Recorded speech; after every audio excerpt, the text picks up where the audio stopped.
हिंदू राष्ट्र यानी बाबा साहेब डॉक्टर भीमराव अंबेडकर जी के सपनों को खत्म करना है। बाबा साहेब डॉक्टर भीमराव अंबेडकर जी ने हिंदू राष्ट्र की विरोधी क्यों थे? भारत हिंदू राष्ट्र बनता है तो खतरा किसके लिए है? आखिर बाबा साहेब ने हिंदू राष्ट्र की खिलाफ ही क्यों थे? आइए तमाम सवालों का जवाब जानते हैं। वीडियो में अंत तक जरूर बने रहिएगा। तो चलिए वीडियो को शुरू करते हैं। के अम्बेडकराइट यूट्यूब चैनल में आप सभी का स्वागत है। जय भीम।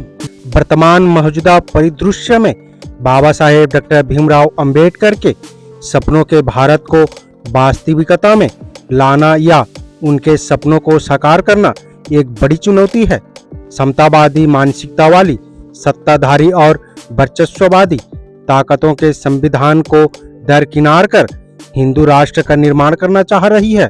हर बार नेतागण और हमारे कुछ राजनेता बाबा साहेब डॉक्टर भीमराव अंबेडकर की जयंती पर उनका भक्त होने का या अनुयायी होने का दावा करेंगे, उनके बताए मार्ग पर चलने की बात कहेंगे, उनके सपनों के भारत की बात करेंगे, पर असल में वो करेंगे उल्टा। आज उनकी करनी और कथनी को समझने की आवश्यकता है।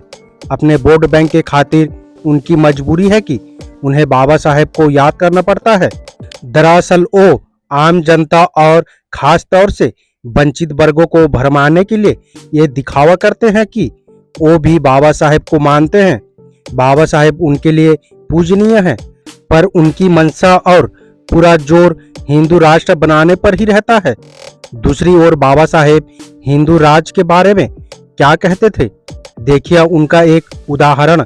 यदि हिंदू राज एक सच्चाई बन जाता है तो निसंदेह ये इस देश का सबसे बड़ा दुर्भाग्य होगा।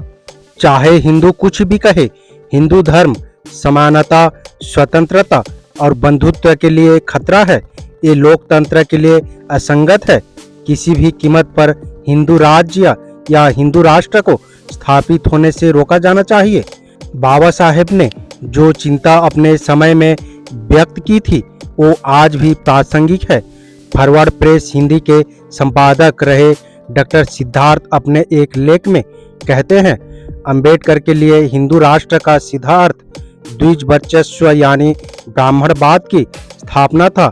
यानी हिंदुओं का वर्चस्व सिर्फ मुसलमानों तक सीमित नहीं था, बल्कि उनके हिंदू राष्ट्र का मतलब दलित, ओबीसी और महिलाओं पर द्विजों के वर्चस्व की स्थापना था। ब्राह्मण भारत को इसलिए हिंदू राष्ट्र बनाना चाहते हैं कि अपने श्रेष्ठता को वर्चस्व स्थापित करके कायम रख सके। बाबा साहेब डॉक्टर भीमराव अंबेडकर जी ने अपने पुस्तक जाति का विनाश में कहा है, मैं हिंदू धर्म से इसलिए घृणा करता हूँ कि ये गलत आदर्शों को पोषित करता है, गलत सामाजिक जीवन जीता है। मेरा विरोध हिंदू धर्म के सिद्धांतों को लेकर है। वो साफ शब्दों में कहते हैं कि हिंदू धर्म के प्रति उनकी घृणा का सबसे बड़ा कारण जाति है। उनका मानना था कि हिंदू धर्म का प्राण जाति है और इन हिंदुओं ने अपने इस जाति के जहर को सिखों, मुसलमानों और क्रिश्चियनों में भी फैला दिया है। वो लिखते हैं कि इसमें कोई संदेह नहीं है कि जाति आधारभूत रूप से हिंदुओं का प्राण है। हिंदुओं ने सारा वातावरण गंदा कर दिया है। सिख, मुस्लिम और क्रिश्चियन सारे इससे पीड़ित हैं। बाद में उन्होंने यह भी कहा कि हिंदू धर्म में जन्म लेना मेरे बस में नहीं था, लेकिन मैं हिंदू धर्म में नहीं मरूंगा। मौजूदा दौर में सामंतवादी मानसिकता वाली सत्ताधारी और वर्चस्ववादी ताकतों संविधान को दरकिनार कर हिंदू राष्ट्र की स्थापना करना चाह रही है। अपने एजेंडे के तहत वो मुगल साम्राज्य को मुसलमानों को पाठ्यक्रम से हटा रही है। जागरूक दलितों और आदिवासियों तथा महिलाओं पर अत्याचार बढ़ रहे हैं। आरएसएस जैसे कई हिंदू संगठन इन्हें हिंदूवादी विचारधारा में रंगने का निरंतर प्रयास कर रही है। 2025 में आरएसएस के 100 साल पूरे होने वाले हैं। इससे पहले ही उनका हिंदू राष्ट्र बनाने का सपना था। हिंदूवादी संत महंत भी पीछे नहीं है। धीरेन्द्र शास्त्री उर्फ बागेश्वर बाबा जोर शोर से हिंदू राष्ट्र की मुहिम चला रहे हैं। यूनाइटेड हिंदू फ्रंट के प्रमुख जय भगवान गोयल उत्तरी पूर्वी दिल्ली के करवाल नगर को हिंदू राष्ट्र का पहला जिला घोषित करना चाहते हैं। मुसलमानों के खिलाफ लगातार नफरत फैलाई जा रही है, इसके लिए पंचायतें की जा रही है। अखिल भारतीय हिंदू महासभा के राष्ट्रीय प्रवक्ता संजय जाट द्वारा गोकाशी के नाम पर हत्या की साजिश रची जाती है। भीड़ द्वारा मुसलमानों की हत्याएं इस तरह की नफरत के जीवंत उदाहरण हैं। कुछ साल पहले रामनवमी के अवसर पर हम सब ने देखा कि किस तरह देश के कई राज्यों में सांप्रदायिक हिंसा भड़काई गई। हम सब जानते हैं कि हिंदू राष्ट्र की परिकल्पना हिंदुओं का धर्म ग्रंथ कही जाने वाली मनुस्मृति पर आधारित है। अब मनुस्मृति की फिर से वापसी हो रही है। निश्चित ही यह संविधान और लोकतंत्र के लिए चिंता का विषय है। यानी हम सभी पितृसत्ता और जाति के गुलामी से पूरी तरह मुक्त भी नहीं हो पाए थे कि अब वही गुलामी फिर से हम पर थोपने की साजिश की जा रही है। आज अगर बाबा साहेब की 22 प्रतिज्ञाएं दोहराता है तो यह उसका अपराध हो जाता है। आम आदमी पार्टी के राजेंद्र पाल गौतम का उदाहरण हमारे सामने है। उनकी हत्या तक के लिए सुपारी जारी किए। हिंदूवादी 22 प्रतिज्ञाओं से क्यों डरते हैं? इसका कारण बहुत साफ है। वो हिंदू धर्म के खिलाफ है। जैसे आप पहली 2 प्रतिज्ञाओं को ही ले लीजिए। नंबर 1 पर है, मैं ब्रह्मा विष्णु और महेश में कोई विश्वास नहीं करूंगा और ना ही उनकी पूजा करूंगा। नंबर 2 पर है, मैं राम और कृष्ण जो भगवान के अवतार माने जाते हैं, मैं कोई आस्था नहीं रखूंगा और ना ही मैं उसकी पूजा करूंगा। दूसरी तरफ संविधान की प्रस्तावना जो कि हम भारत के लोक से शुरू होती है और बताती है कि भारत एक संपूर्ण संभुत्व संपन्न समाजवादी पंथ निरपेक्ष लोकतंत्रात्मक गणराज्य है। यहाँ सभी नागरिकों को सामाजिक, आर्थिक और राजनीतिक न्याय मिलेगा। विचार अभिव्यक्ति, विश्वास, धर्म और उपासना की स्वतंत्रता होगी। प्रतिष्ठा और अवसर की समता होगी। और भी बहुत अच्छी अच्छी बातें लिखी है, जैसे कि नागरिकों के साथ उनकी जाति, धर्म और लिंग के आधार पर किसी भी प्रकार का भेदभाव नहीं किया जा सकता। विचारों की अभिव्यक्ति पर कोई अनुचित पाबंदी नहीं है। कानून के समक्ष सभी लोग समान हैं। सबको अपना अपना धर्म मानने की पूरी स्वतंत्रता है। सामाजिक संपदा पर सभी नागरिकों का समान अधिकार है।